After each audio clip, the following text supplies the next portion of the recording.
Hello students, I am Parvinder Singh. Today we discuss about the chapter 7, class 11, sources of business finance.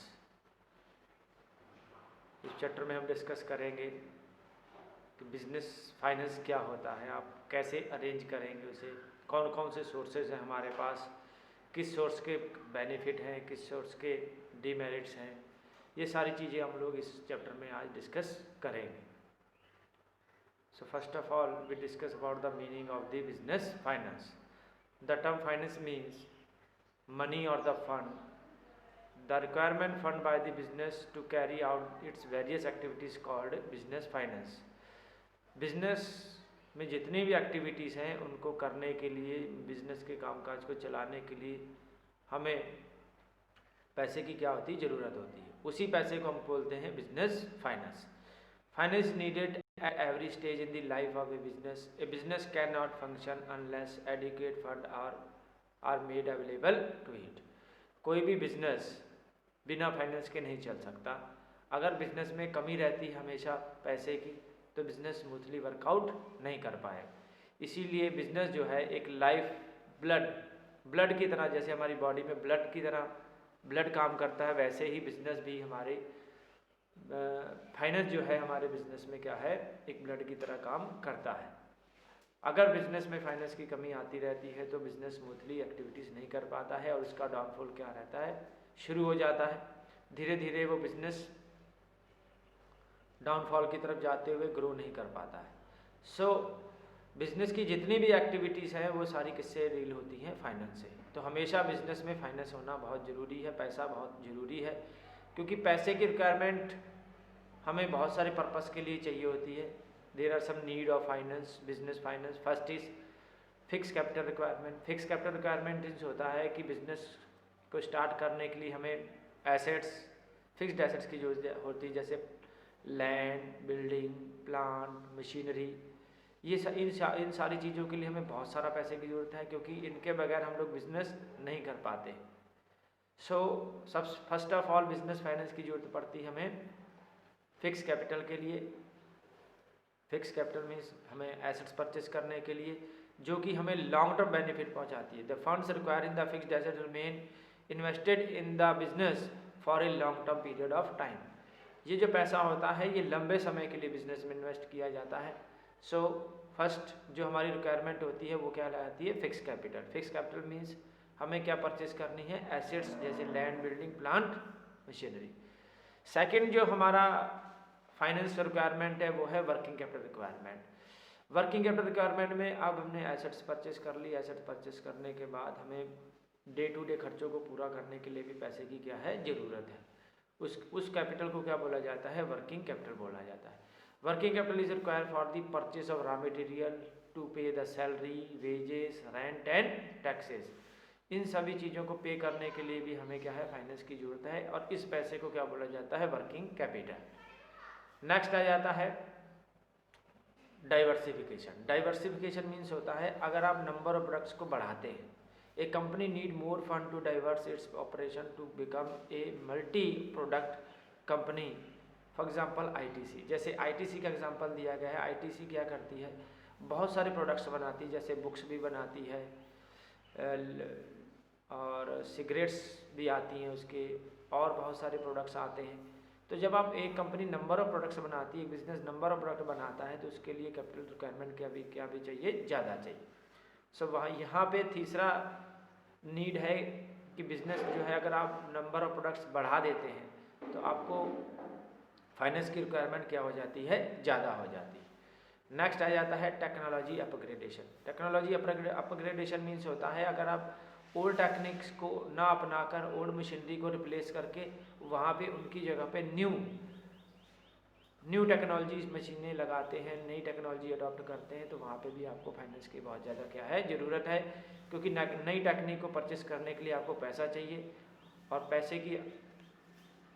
पैसे से ही आप अपने technology में क्या कर सकते हैं, चेंजेस कर सकते हैं. नेक्स्ट आ जाता है growth and expansion. Growth means है कि अगर आप चाहते हैं कि आपका बिजनेस ग्रो करे और बढ़ाए, जहाँ पे आपकी एक ब्रांचेस है वहाँ पे 2 ब्रांचें और हों, जहाँ आप नेशनल बिजनेस कर रहे हैं, इंटरनेशनल पे बिजनेस करना चाहते हैं, तो वहाँ पे भी आपको फाइनेंस की क्या पड़ेगी, बहुत ज़्यादा ज़रूरत पड़ेगी। So students, these are the 5 needs where finance is require. First is fix capital, जो कि जिसमें हम लोग एसेट्स परचेस करते हैं, लॉन्ग टर्म इन्वेस्टमेंट होता है। Working capital requirement, working capital में डे टू डे एक्सपेंसेस को पूरा करने के लिए पैसा चाहिए। थर्ड है डाइवर्सिफिकेशन, अब नंबर ऑफ प्रोडक्ट्स बढ़ा देते हैं।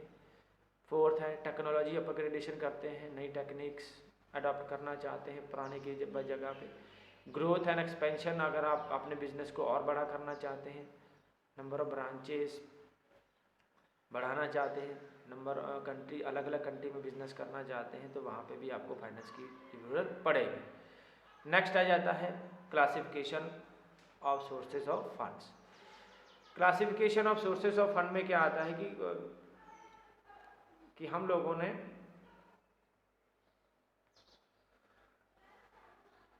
फंड को, पैसे को 2 सोर्सेज से हम लोग अरेंज कर सकते हैं, क्लासीफाई कर सकते हैं। एक होता है ऑनर फंड होता है और एक होता है बोरो फंड। और ऑनर फंड में क्या होता है कि मालिक खुद पैसा लगाता है, जो ऑनर होता है, या जो रिटेन अर्निंग होती है। रिटेन अर्निंग मीन्स जो ऑलरेडी पहले से हमारे पास, जो हमने पिछले साल प्रीवियस ईयर्स में जो डिविडेंड डिस्ट्रीब्यूट नहीं किया, प्रॉफिट का वो हिस्सा जो डिविडेंड रूप में हमने डिस्ट्रीब्यूट नहीं किया, वो हमने रिजर्व करके रखा हुआ है, उस पैसे को दोबारा से हम लोग बिजनेस में लगाते हैं, वो पैसा कहलाता है हमारा रिटेन अर्निंग। ये दोनों ही सोर्सेज हैं ऑनर फंड में। नेक्स्ट आ जाता है बोरो फंड। बोरो फंड में हम लोग क्या करते हैं, मनी जो है बोरो करते हैं, उधार लेते हैं, लोन पे लेते हैं, और उसके ऊपर हमें फिक्स रेट पे क्या पे करना पड़ता है, इंटरेस्ट पे करना पड़ता है। चाहे वो हम बैंक से लें, डिवेंचर से लें, पब्लिक डिपॉजिट से लें, किसी भी सोर्स से लें, ये पैसा हमारा उधार होता है, जो हमें एक फिक्स टाइम के बाद क्या करना पड़ता है, विद इंटरेस्ट वापस करना पड़ता है। So there are 2 sources of funds where we business arrange, honor fund and borrow fund. Next आ जाता है methods of raising finance। Finance को रेज कैसे करेंगे, ऑनर फंड की बात कर लेते हैं सबसे पहले। फर्स्ट है issue of shares. The capital obligations obtain by the issue of share is known as share capital. Company की जो कैपिटल होती है वो छोटे छोटे पार्ट्स में क्या होती है, डिवाइड होती है, उसी को क्या बोलते हैं हम लोग, शेयर्स बोलते हैं। और जब वो सारा पैसा शेयर से इकट्ठा होता है, उस कैपिटल को क्या बोला जाता है, शेयर कैपिटल। जो कंपनी अपना कैपिटल का पैसा शेयर मार्केट से लेती है, शेयर कैपिटल से लेती है, उसे शेयर कैपिटल बोला जाता है। The capital of a company is divided in the small units called share. If A company issue, एक एग्जांपल दिया उन्होंने कि 10,000 अगर शेयर इशू करते हैं तो एक शेयर की कीमत कितनी है, 10। और टोटल कैपिटल हमारी जो शेयर कैपिटल से आई कितनी आई है, 10 लाख, क्योंकि 10,000 शेयर से हमने 10 रुपीज़ को क्या कर दिया है, मल्टीप्लाई कर दिया। अब आगे हम उसको फिर से डिवाइड कर देते हैं। There are 2 types of shares, equity shares and preference shares. Equity share holders actual में कंपनी के क्या होते हैं, ऑनर होते हैं। They have the right to voting, right to participate in the management, और इन्हें वोटिंग का राइट भी होता है और मैनेजमेंट में भी पार्टिसिपेट करने का पूरा हक होता है। ये कहलाते हैं हमारे इक्विटी शेयर। एक्चुअल में जो कंपनी के ऑनर होते हैं वो इक्विटी शेयर होल्डर्स होते हैं, क्योंकि इनका पैसा अगर एक बार लग जाता है तो जल्दी वापस नहीं होता। जब तक कंपनी चलती रहती तब तक पैसा उसका बिजनेस में ही रहता है। लेकिन इनको ये फ़ायदा मिलता है कि इन्हें वोटिंग का राइट होता है, मीन्स बोर्ड ऑफ डायरेक्टर्स को सिलेक्शन करने में भी ये वोटिंग करते हैं, और इन्हीं में से ही बोर्ड ऑफ डायरेक्टर्स बनते हैं जो कंपनी के सारे मैनेजमेंट में इन्वॉल्वमेंट होते हैं, डिसीजन लेते हैं। नेक्स्ट आ जाता है advantage and merits. Equity shares, equity capital की जो शेयर कैपिटल की जो एडवांटेज वो क्या, permanent capital. Permanent capital means equity share capital is important source of finance for a long term. ये पैसा हमें कभी भी रिटर्न नहीं करना पड़ता है, ये तब तक रहता है बिजनेस में जब तक कंपनी चलती रहती है। जिस दिन कंपनी बंद होती है सबसे लास्ट में इनको पैसा मिलता है, तो इसीलिए इसको परमानेंट कैपिटल बोला जाता है। मीन्स लॉन्ग टर्म तक ये बिजनेस में रहती है। No charge on assets. No charge of assets का मतलब है इक्विटी शेयर कैपिटल से अगर आप पैसा लेते हैं तो आपके एसेट्स के ऊपर कोई भी चार्ज नहीं किया जाता है। इक्विटी का मतलब हो गया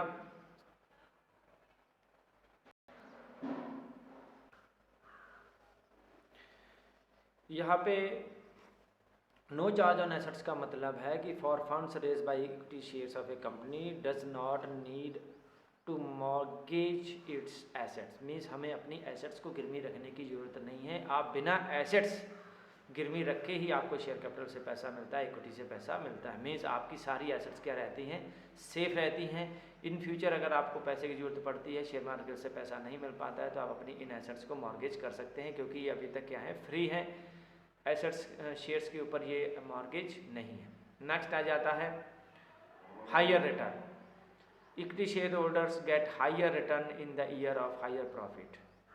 इक्विटी शेयर ऑनर होते हैं। ऑनर का मतलब है सबसे ज़्यादा बेनिफिट भी इन्हें होगा, और अगर लॉस होता है तो लॉस भी सबसे ज़्यादा इन्हें ही होता है। क्यों? सबसे लास्ट में इक्विटी शेयर होल्डर्स को पैसा दिया जाता है। सबसे पहले हम लोग अपने खर्चे पूरे करते हैं, उसके बाद इंटरेस्ट पे करते हैं, प्रेफरेंस शेयर्स को डिविडेंड देते हैं।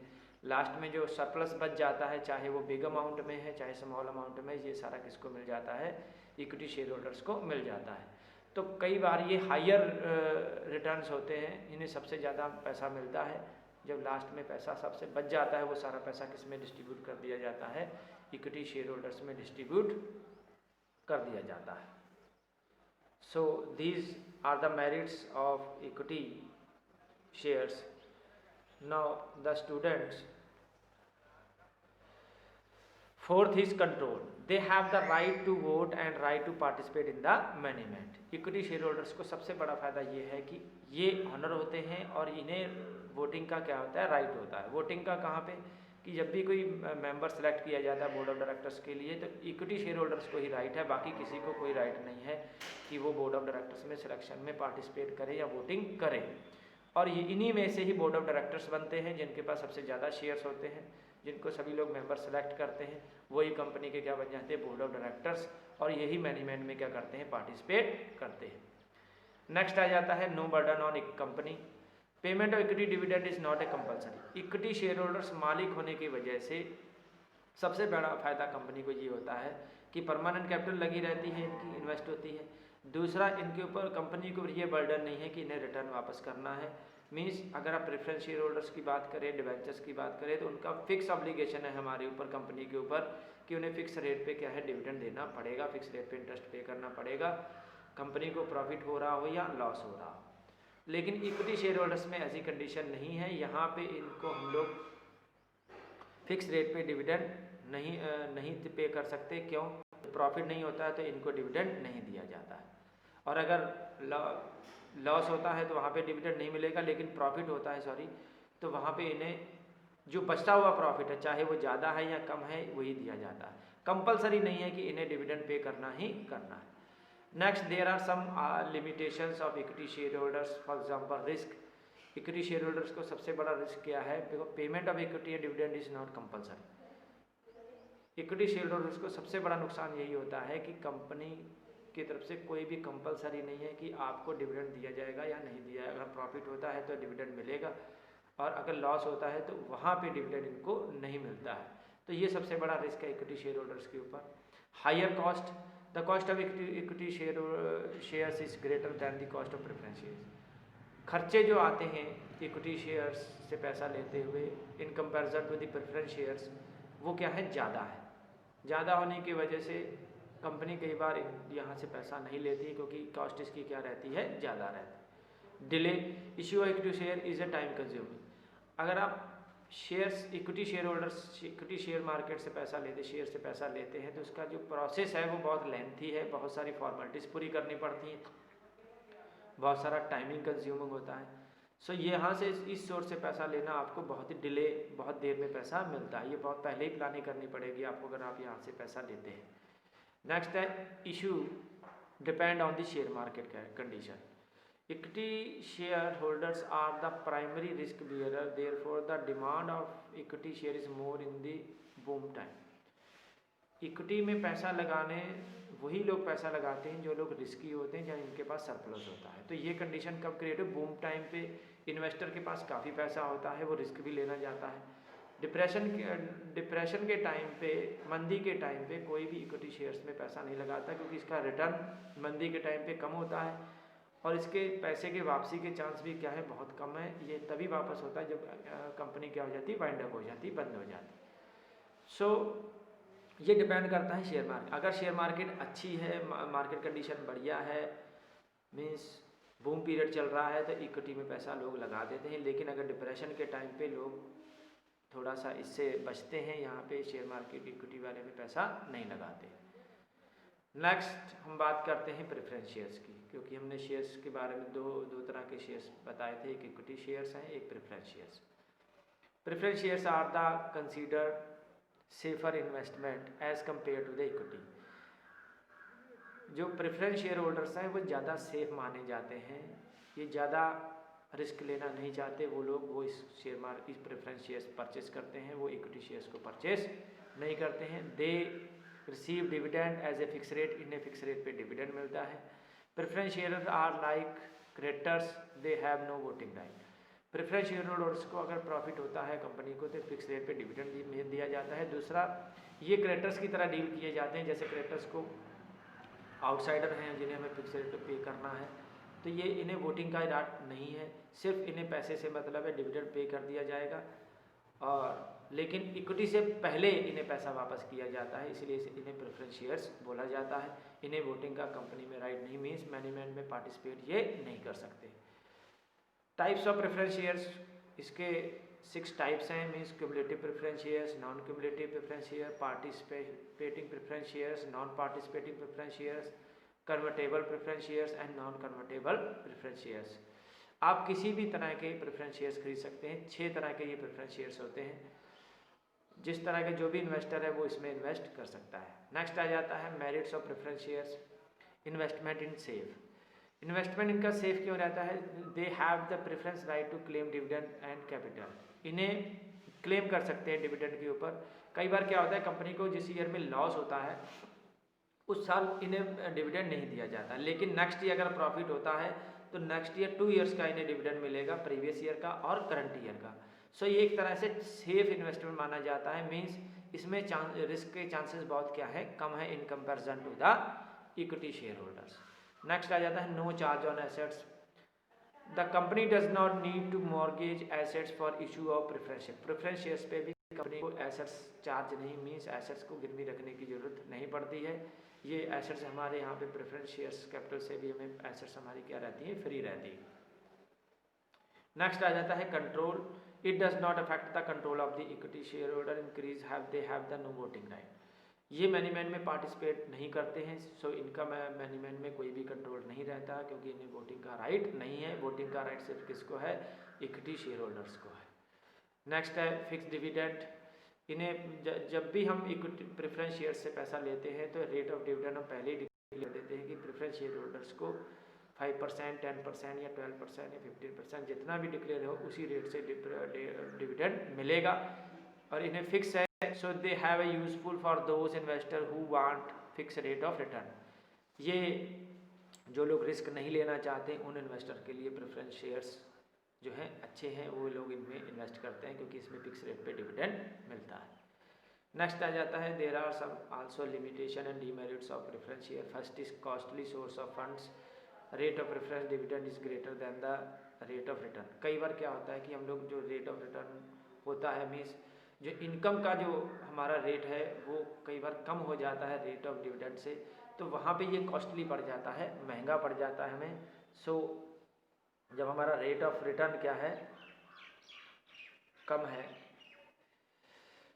वहाँ पे डिविडेंड रेट अगर ज़्यादा है तो ये कंपनी के लिए क्या है, नुकसानदायक हो जाता है। No tax saving, preference share holders को जो हम डिविडेंड पे करते हैं उसके ऊपर हमें टैक्स की सेविंग नहीं होती, हमें टैक्स पहले कंपनी को पे करना पड़ता है और इन्हें डिविडेंड भी देना पड़ता है। सो हमें टैक्स में कोई भी छूट इसमें नहीं मिलती है। Not suitable for risk takers, ये मैंने पहले ही बताया कि इनमें प्रेफरेंस शेयर्स वो लोग खरीदते हैं जो ज़्यादा रिस्क लेना नहीं चाहते, और इक्विटी शेयर होल्डर शेयर्स वो खरीदते हैं जो रिस्क ज़्यादा लेते हैं। So not suitable for risky जो शेयर होल्डर्स हैं उनके लिए इक्विटी बढ़िया है, और जो रिस्क नहीं लेना चाहते उनके लिए प्रेफरेंस ज़्यादा अच्छे। Dividend on this share is to be paid only when the company earn profit, so investor may not a very attractive to this. कई बार कुछ शेयर्स में, प्रेफरेंस शेयर्स में डिविडेंड प्रॉफिट की कंडीशन में मिलता है, जैसे एज इट इज़ इक्विटी में मिलता है, तो इसलिए इस कंडीशन में ज़्यादा इन्वेस्टर्स प्रेफरेंस शेयर होल्डर्स की तरफ ध्यान नहीं देते, अट्रैक्ट नहीं होते, ज़्यादा इन्वेस्टमेंट इसमें नहीं होता। कंपनी को कई बार प्रेफरेंस शेयर होल्डर से पैसा नहीं मिल पाता है, यही कमी होने की वजह से कि डिविडेंड जो है कई बार प्रॉफिट की कंडीशन में मिलता है, लॉस वाली कंडीशन में नहीं मिलता है। सो नेक्स्ट आ जाता है difference between equity and preference shares. Equity and preference shares में डिफरेंस क्या है? डिविडेंड की बात करते हैं, मींस प्रॉफिट का वो हिस्सा जो शेयर होल्डर्स में डिस्ट्रीब्यूट किया जाता है उसे क्या बोला जाता है? डिविडेंड। डिविडेंड जो है इक्विटी शेयर होल्डर्स को प्रेफरेंस शेयर होल्डर्स से बाद में दिया जाता है, लेकिन प्रेफरेंस शेयर होल्डर्स को डिविडेंड जो है इक्विटी शेयर होल्डर्स से पहले मिलता है, इसीलिए इन्हें प्रेफरेंस शेयर्स बोला जाता है। नेक्स्ट है वोटिंग का राइट। इक्विटी शेयर होल्डर्स को ही वोटिंग का राइट है, लेकिन प्रेफरेंस शेयर होल्डर्स को वोटिंग का राइट नहीं है। रिस्क, इक्विटी शेयर होल्डर जो प्राइमरी रिस्क बेयर होते हैं और प्रेफरेंस शेयर होल्डर सेकेंडरी होते हैं, इन्हें कम रिस्क लेना पड़ता है। नेक्स्ट है rate of return, fluctuating with the profit. Rate of return जो होता है वो कम ज़्यादा होता रहता है, लेकिन प्रेफरेंस का क्या है? रेट ऑफ रिटर्न क्या है? फिक्स रहता है, इन्हें फिक्स रेट पे डिविडेंड मिलता है। इक्विटी वाले का रेट ऑफ रिटर्न क्या है? फिक्स नहीं है, कंट्रोल। इक्विटी शेयर होल्डर्स क्या करते हैं? मैनेजमेंट में कंट्रोल कर सकते हैं, मैनेजमेंट के पार्टिसिपेट कर सकते हैं, लेकिन प्रेफरेंस शेयर होल्डर्स मैनेजमेंट के मीटिंग्स में पार्टिसिपेट नहीं करते, इन्हें कोई भी वोटिंग का राइट नहीं होता है। So dear students, today we complete the topic preference equity shares and preference shares. In the next video we discuss about the borrow fund. Okay, thank you, have a nice day.